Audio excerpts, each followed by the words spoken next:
interesting, very subtle. I mean, I could talk, guys, for hours about what she's doing here. The rhetoric, the suggestion that, I really didn't want to be at Troy, so when it all came down, I was ready to be done with it all, and I had a far better man than Paris in Menelaus anyway. I mean, look at him there. Obviously, he's way better looking than anything Paris afforded. Instead of Menelaus saying, oh, really? Well, then how come you ran off with the scumbag Paris in the first place? Menelaus, he has a story next. And so we'll get his story at line 300 or so. He says, "Thou there was a tale, my lady." In other words, you weaved a great story. And now he says, "Now then, I've studied in my time the plans and minds of great ones by the score. I've traveled over the great part of the world, but never once have I laid eyes on a man like him. What a heart that fearless Odysseus had inside of him. What a piece of work the hero dared and carried off in the wooden horse." This will be one of the few references in Homer to how Troy fell, this large wooden horse, or Monty Python fans, the large wooden badger. By the way, what a piece of work as a man are directly lines, of course, from Hamlet. We'll hear more about that one when we study that play. In the large wooden horse, where all our best encamped, our champions armed with bloody death for Troy. So we're going to get this moment in this recollection where he's like, we were all inside of the horse. We all were armed. We understood what was going on. Odysseus was in there. Odysseus had told Helen about the plan. And now we're told, when along you came, Helen, roused, no doubt, by a dark power bent on giving Troy some glory, madness, Aphrodite, and dashing Prince Diphibius squired your every step. In other words, this is after Paris is dead, and Diphibius is the guy she now is with, right? 3 times, Menelaus says, you sauntered, it's an interesting verb, round our hollow ambush, feeling, stroking its flanks. The language is intentionally sexual here. Challenging all our fighters, calling each by name. Yours was the voice of all our long-lost wives. Before we meet the sirens, later in this poem, Odysseus will be tied to a mast so we can hear the song of the sirens. Those beautiful women that attract men and destroy their lives. We're told here, she's outside the horse. She's calling to the men in the voices of their wives. And Diomedes and I, crouched tight in the midst with great Odysseus, hearing you singing out. We're both keen to spring up and sally forth, or give you a sudden answer from inside. In other words, when she starts talking in the voice, he says, I wanted to call, as did Diomedes, as did the other men. But, we're told, Odysseus dampened our ardor, reined us back, then all the rest of the troops kept stock still, all but Antilochus. He was hot to salute you now by Odysseus, but Odysseus clamped his great hands on the man's mouth and shut it brutally. Yes, he saved us all, holding on grim set till Pallas Athena lured you off at last. Now, this is amazing, amazing moment. I mean, there's so much going on here. Menelaus' remembrance of the moments right before the fall of Troy is that Helen was still the seductress. Helen, the one who is so beautiful and so complicated as seductress, right?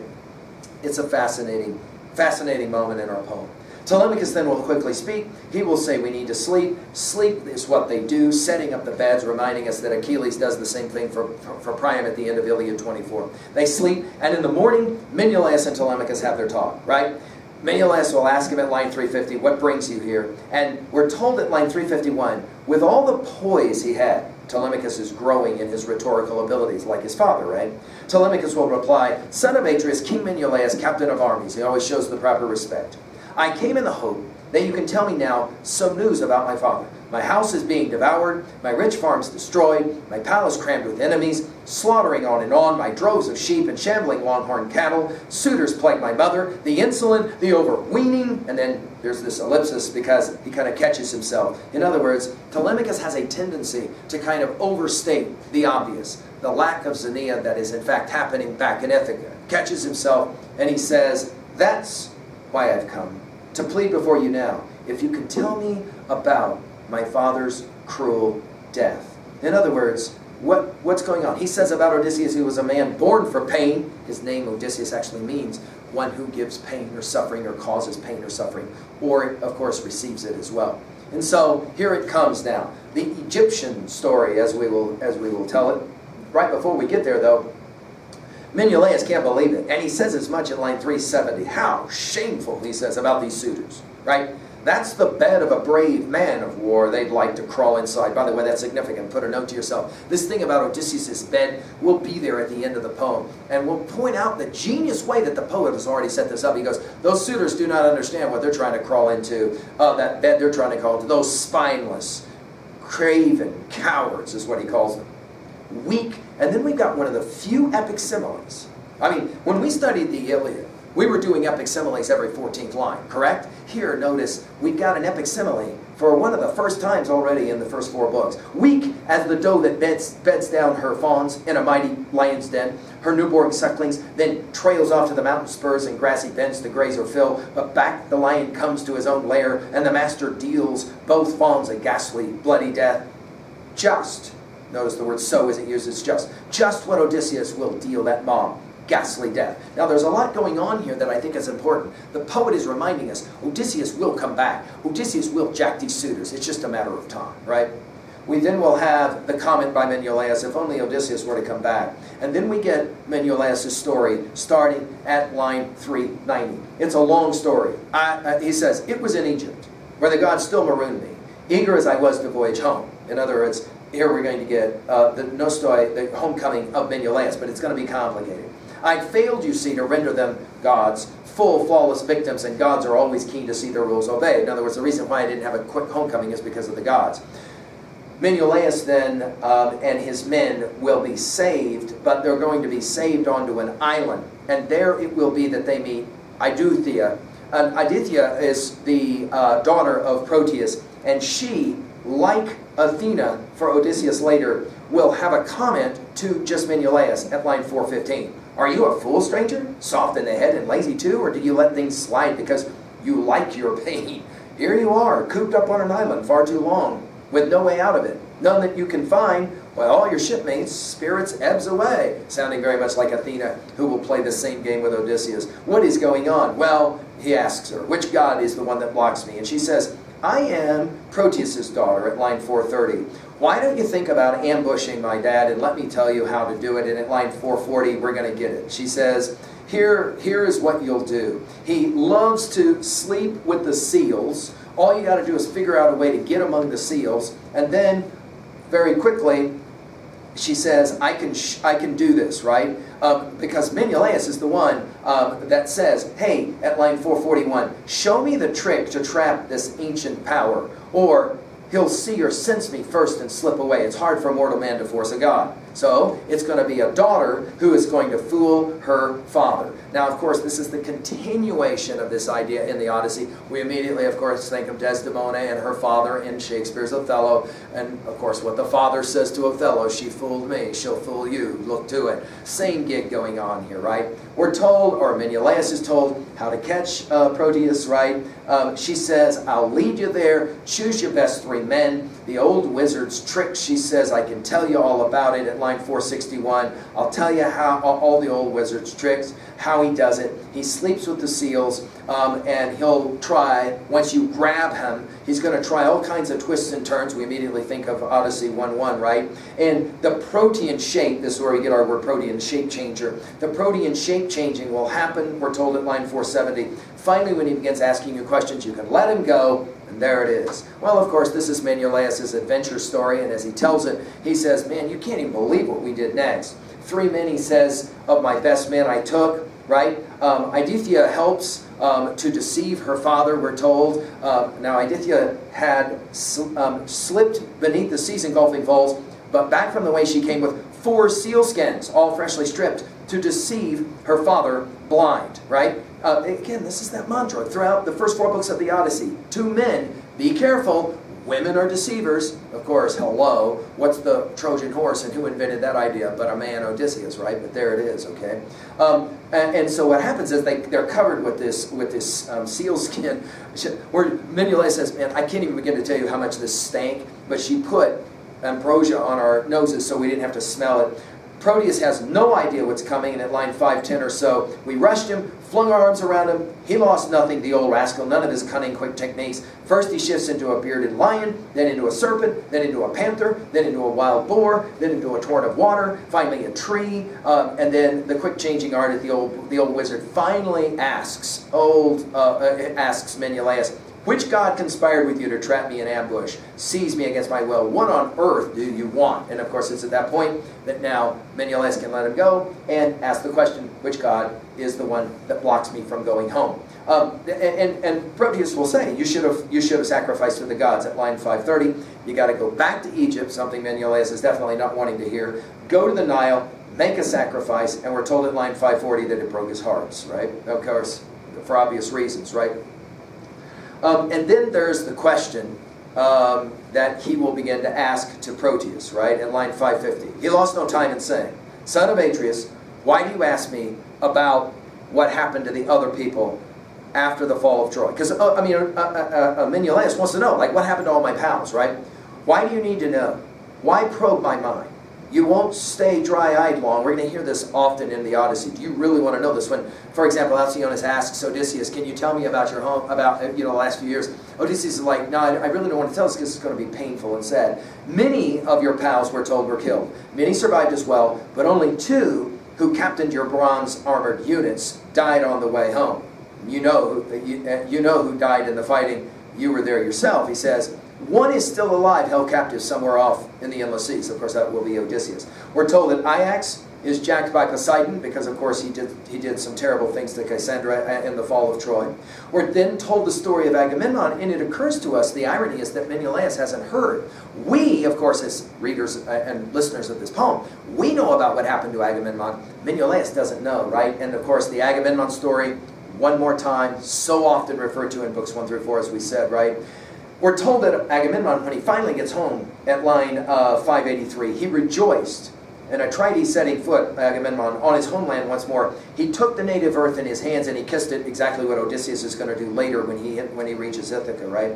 Hot tears flooding his eyes, but the cunning Aegisthus has his spies out, and of course, he has this trap, this stealthy trap set up. This is, of course, the Odyssey is a poem about traps, isn't it, right? Agamemnon, we're told at line 600, up from the shore, Aegisthus led the king, ushered him in, suspecting nothing of all his doom. He feasted him well, lots of eating in the Odyssey, then cut him down as a man cuts down some ox at the trough. Notice, no real mention of Clytemnestra having any role to play. Aeschylus in his Oresteia will tell us otherwise, right? And no mention as well of Cassandra in all of this as well. Not one of his brothers at arms was left alive. None of Aegisthus is either. All killed in the palace, right? Okay, so we're then told that Proteus says that the story crushed my heart. Menelaus says, the story crushed my heart, right? And then Proteus will say to Menelaus at line 610, how long must you weep, withering tears? What good can come of tears? None I know of. Strive instead to return to your native country. Hurry home at once. Either you'll find the murderer still alive, or Orestes will have beaten you to, which is exactly what happens. Orestes will have beaten you to kill. You'll be in time to share the funeral feast. And so we're told, off he goes. Then we have the question about Odysseus at line 620. These 2 I know now. Tell me the third man's name, right? Odysseus. The old prophet named the third at once, Odysseus, Laertes' son, who makes his home in Ithaca. I saw him once on an island, weeping, live warm tears. We're going to see this in book 5 here in a second. Odysseus is a crier, right? In the nymph Calypso's house, Calypso meaning to hide or to cover. She holds him there by force. He has no way to voyage home to his own native land, no trim ships to reach, no crew to ply the oars, and send him scudding over the sea, brought back. But, finally, about your destiny, Menelaus, dear to Zeus, it's not for you to die. So we get this really interesting passage now. Menelaus is told about his future and how he will die. This will mirror closely what Tiresias will say to Odysseus about the only way you're ever going to die a peaceful death is you got to do this thing with this oar walking inland. Watch this one at line 635, 633, 34. It's not for you to die and meet your fate in the stallion land of Argos. No, the deathless ones will sweep you off to the world's end, the Elysian fields, where gold-haired Rhadamanthus waits, where life glides on in immortal ease for mortal man. No snow, no winter onslaught, never a downpour there, but night and day the ocean river sends by breezes, singing winds of the west, refreshing all mankind. All this because you're Helen's husband now. The gods count you the son-in-law of Zeus. In other words, you get to live this amazing life through eternity instead of dying because you belong to Helen. Whoa! It's amazing. It's amazing information all the way through, right? Well, the story now continues with they row away, they go to Egypt. Think of it like Aeneas, of course, going to Carthage. They go to Egypt, he sacrifices to the gods, he mourns Agamemnon, and then his story is over. And he says to Telemachus, hey, okay, there's my story. You know now about at least kind of where your daddy's at, so why don't you stick around for a few more days and we can, enjoy ourselves. But Telemachus will, and I'm going to give you all kinds of gifts. I'm going to give you ponies and all this kind of stuff. Telemachus will say at line 670, please, Menelaus, don't keep me quite so long. Truly, I died to sit beside you a whole year without a twinge of longing for home or parents. It's wonderful how you tell your stories, all you say. And then at line 671, I delight to listen.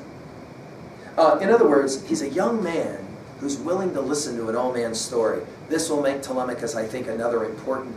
we think about Glaucon in the Republic as being the man who was brave in all things, as a young student of Socrates, willing to listen, right? Willing to pay attention, and Telemachus is definitely there. But, he says, but yes, now I'm afraid. My comments must be restless in sacred Peleus, back where Nestor is, and here you'd hold me. And he says, I'm going to have to get home, right? Because of my concern over my mom and the suitors. And then he says, you know what, about the ponies. Ithaca is not a place really where we raise ponies because it's so rocky. We're more about goats there, he says. Why don't you just give me a nicer, some kind of lesser gift? We're told that Menelaus will smile at line 686. And it reminds us, of course, of Achilles smiling when Antilochus will, jack on Menelaus, and then say, no, I'm not giving up my prize, or whatever.